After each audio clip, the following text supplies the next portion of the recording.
Сүйдсэн хотод эцэг ихээсээ төөрсөн охин дэлгүүрж юм идэж байхад нэг сэжин гаргарч ирээд өөрлөгөө дуудаж эхэлнэ. Охин түүнээс зүгээр эсхийг нь асууж ус өгөхөөр очтол өнөөх нь үнэндээ хараал байдаг юм. Азар юутай гарч ирэн хараалыг сүлбэх бөгөөд охиноос зүгээр эсхийг нь асууна. Хараал харж чаддаг охиныг юутай сатааруулах хооронд Рика өнөөхийг нь ялгаа авах юм. Ийхүү юутай хараал устгах ажлаас эрх мэдэлтнүүд төр очих бөгөөд янз нь өөрийгөө батлах гээд байгаа бололтой. Хичнээн их хараал устгасан чи юуж батлахгүй учраас мань юутай энэ магийг гаргүй болгосон Итадори Юужийг цаазал гэдэг юм. Би Итадори Юужийг өөрөө алах болно. Жүжүцүгийн өдөр дах төв дараах тушаалуудыг гаргасан ба нэгдүгээрт Гето амьд байгаа болохоор хязаазын ялгана. Хоёрдугаарт Гожог чөлөөлөх гэмт хэрэг гэж зарлана. Гуравдугаарт мань сургуулийн захирал Гожо Гето хоёрыг өдөн хасгасан гээд үхлийн ял авна. Яг уу цаана өөр тал цаана байгаа л да, гэхдээ тэрийг дараа ярьцгаая. Дөрөвдүгээрт Юужигийн цаазын ялыг сэргээж тэр дорнтаа залхаруулна. Зенийн овгийн харшид тэдний гурван тусгай зэрэглэлийн шидэтнүүд Нао Зенийн, Оги Зенийн, Жиничи Зенийн нар муудалцаж байх зур нэг жижигхэн залуу орж ирэн гэрээсэл уншиж эхэлнэ. Огийнх нь өдөрдөгч өөд болчихсон юм гисэн. Өдөрдөгчөөр тэр зөвүүн царайтай Наояг сонгосон байх ч Гожо өгсөн эсвэл оюун ухааны хувьд бэрхшээлтэй болсон бол мань Мегумид бүх эрх мэдэл хөрөнгийг өгнө гэж авдаг юм да. Тэгж үгээд тэр зөвүүн царай зүгээр хараа зууж байх уу? Юужиг цаазлах далимда Мегумиг алхааруулна. Үүний дараа Юки хүнтэй уулзаар ярьж буйн харагдах бөгөөд та нарын талд би байх шаардлагагүй. Зүгээр л хараал сүнснүүдийг арилгамаар энэ төргээд юу яриад байгаа юм бүү мэд. Харин мань Юужи шатан дээр эмор суух ба Чосо түүнээс гэмтлийнхэн талаар асуухад Сокунагийн ачаар зүгээр байх ч өнөөх нь улам хүчтэй болоод ямар нэгэн төлөвлөлт байгаа болохоор ахиад хүн алчхна гэж айгаад сургууль руугаа буцахгүй байгаа юм гин. Юужи Чосогоос дүү нарыг нь алчсан ч зүгээр юм уу гэхэд Чосо ердөө л үл ойлголцол байсан гэв. Юужи гүүрэн дээр гарч хэд хідэн удаа алгаа таашхад хараал сүнснүүд гарч ирэх бөгөөд бүгдийг нь түнэл рүү өргөтөж байгаад Чосогоор устгуулах юм. Үлдэн гандан дальжгаж яваад Юужигээр дэлэв сөхөөлөх бөгөөд Чосогийн хор бол тэр одоо чөтгөрлөг бурхан болжээ. Гэнэтэл хаа нэгтэйгээс хүн дуугарах бөгөөд өнөөх зөвүүн царайтай Наоя ирчихсэн байв. Мегуми харагдахгүй байх чинь. Би хамгийн түрүүнд ирчихээ юу. Тэр одоо ийм удаан байна гэж байх уу? Зөвүүн царайтай яагаад гөлийг зогсоод байгаа юм зүгтаахгүй юм уу гэхэд Итадори гайхах ба цаазын ялан сэргээгцнийг инхүү мэдэх юм. Энэ нөхөр Мегумиг гэрээслэл бичүүлж байгаад алхаа хэлэх ба гинэтэл манай хоёрын гол руу үсрээд ирэх нь тэр. Хоёулангийн цогхоход мань хоёр зөрүүлээд хусах гэсэн алга болчихсон байв. Гинэтэл бүгднгийнх нь нуруугаар хөөтэй шиг болох ба Юужи шууд л Гожо юу гэж бодох ч илүү аимшигтай дотор харцган зүйл байв. Гэтэл мань Юута ирсэн байх бөгөөд Юужигийн амийг авахар шийдсэн байв. Юута огтон Чосог өнгөрөн Юужирийг явах ба Чосо зогсоох гэсэн ч зөвүүн царайт цатаа болдог юм. Юута Юужи хоёр нэг нэгнийхээ хурдад гайхширж байх зур Чосо ахин дайрахаар бэлдэгч юм. Зөвүүн царайт цатаа болох юм аа.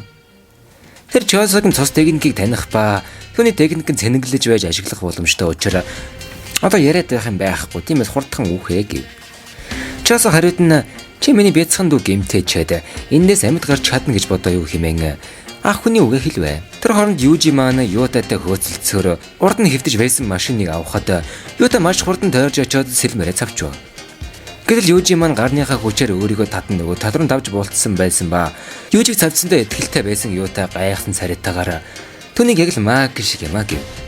Гэтэл Юужи гэнэт нөгөө машиныг цохин Юутаг цуг нисгэж боломжийг ашиглан барилга дотор орох гэтэлээр нисгсэн машин нь өөр Юужигийн араас нисэж байв.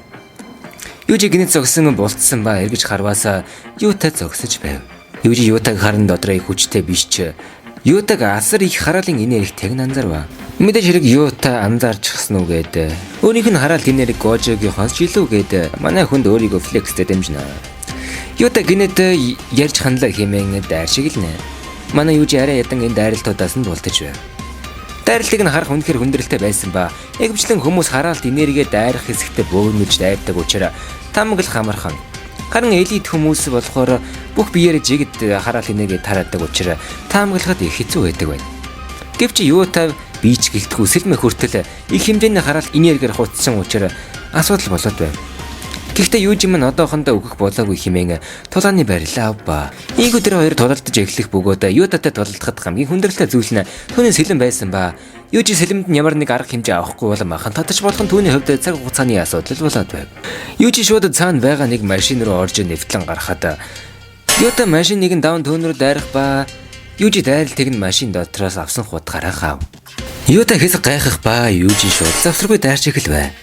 Юужи хутгыг хараад энергиээр бүрхэх гэж оролдохдоо Гожид хүнийг юм бэлэн биш гэж байсныг бодох үеэр Юта дайралтыг нь хаахад хараалт энерги нь хутгыг нь бүрэн бүрхээгүй байв. Гэтэл Юта Юужиг түүний сэлмэндээ хит анхаарч байна хэмээн хоош нийслэл өшөглөх бөгөөд Юужи өшөглөлт нь маш хүчтэй байгаа гайхах үеэр Юта сэлмээр дайрч Юужи нөгөө хутгаараа хаадаг боловч тэрний энгийн хутга учраас Ютагийн хараал хилдэг дийлэлгүй угарснараа Юужи маань хүн шарах авдаг юм. Юужи маань шарахаа тоолгүй шууд боломжийг ашиглан доор байсан сэлмийг нь газар төлөөрөө зоож нөгөө хөлөөрөө өшөглөж хугалва. Юта гайхаагүй ба Гожи багшийн сурагч хэмчэн хэмээн дотоо өнөөсөнгүй. Юужи хоёул зэвсэггүй хэмээн өөрийн боксинг өрөлтийг автал араас нэг том гар гарч чирэн нүрийг нь бүрхээд авав. Энэ нь Рика байсан ба Юужиг барин Ютагаас юу болж байгааг асуухад хариуд нь Юта зүгээр л тоглож байна гэв. Юужи хөдөлж чадахгүй байгаа ба Рикаг Шикигами юу хэмээн гайхаж байлаа. Юта Юужиг барьж бай гэж Рикад хэлээд сэлмээр Юужигийн цээжинд зон уучлалтгүй. Энэ Сүкүн санаа алдахтаа нэг юм зог тусч энэ талдна. Харин энэ үеэр бид Чосо ба зөвүүн царайтын дулааныг харах ба зөвүүн царайтын чадвар нь жаахан сонин. Чосод хүрэх үед Чосод хол цаас хоёр шиг нэг юм дотор орох ба зөвүүн царайт гэнэт нөгөө талаас нь дайрах үед зүгээр буцаад хэвэндээ орно. Чосод түүний чадвар гайхах бөгөөд өөрөө биенийхээ гадна байгаа цусыг удирдах чадахгүй байв. Зөвүүн царайт Наоя түүнийг чанга юм гээд түүнээс хэн болохыг нь асуудал Чосо өөрийн 10 ах дүүсийн хамгийн том нь хэмээн нүүрэндх тэмдэг нь өөрчлөгдөв. Энэ нь зөвүүн царайтын хүссэн хариулт биш ба түүний хараал техникийн талаар асуусан байжээ. Зөвүүн царайт маш хурдан Чосогийн ард гарч ирвэ. Гэвч Чосо хурдыг нь даган эргэж алга түн рүү харуулвч юуж болсонгүй. Гэтэл зөвүүн царайт шууд Чосо руу дайрва. Чосо гидснээс маш их хэмжээний цус алдах ба өнөөгч нь хутга ашиглан дайрсан байжээ. Тэр хар шидэтнүү зэвсэг авч явах нь дог биш учраас нууцлаарай гэж хэлнэ. Зөвүүн царайт ах нарынхаа талаар ярих ба тэр ах дүүнрээ үзэн яддаг талаар нь бид мэдэх болно. Чосо зөвүүн царайтад ах хүний хідэн сургаал айлдах ба дүү нарынхаа урд байх ёстой учраас хүчтэй гэж хэлээд өөрийн алдсан цусаараа түүнрүү дайрва. Зөвүүн царайт буулцах үеэр Чосо түүний хажуу талаас гарч ирэн цусан сумаар дайрсаар байвч зөвүүн царайт ялгаагүй буултах ба түн рүү ирж буй цусанд хурж болохгүй учраас зүгтсаар гэнэ Чосо түүнийг өшөглөх үед цусан дүнд хурж би энэ хүнд оргиж эхэлнэ. Чосо үнийг төгсгөл хэмээх үед зөвүүн царайт үзээд алд гээд дайрах гэтэл Чосо дайралтаа хийхгүй байгаа гинэс гайхва. Чосо зөвхөн өөрийн 150 жилийн турш бэлдэж ирсэн арга болох суперновагаараа дайрав. Гэнэ Чосогийн хойно Юта Юужиг чирэн гарч ирэх ба Чосо гайхан эргэж харахын зургүй Юта хэдхэн цогцолтоор Чосог дийлэн зөвүүн царайт дээр очин гимтсэн байгааг нь хэлээд Чосогийн цус нь хүний цус биш хараалах учраас зөвүүн царайтын би түүнийг нь эсэргүүцсэн нилээдгүй хэцүү байгаа харагдана. Ийхүү Юта түүнийг Юужигийн өглийг дээшээ мэдэгднө гинэ.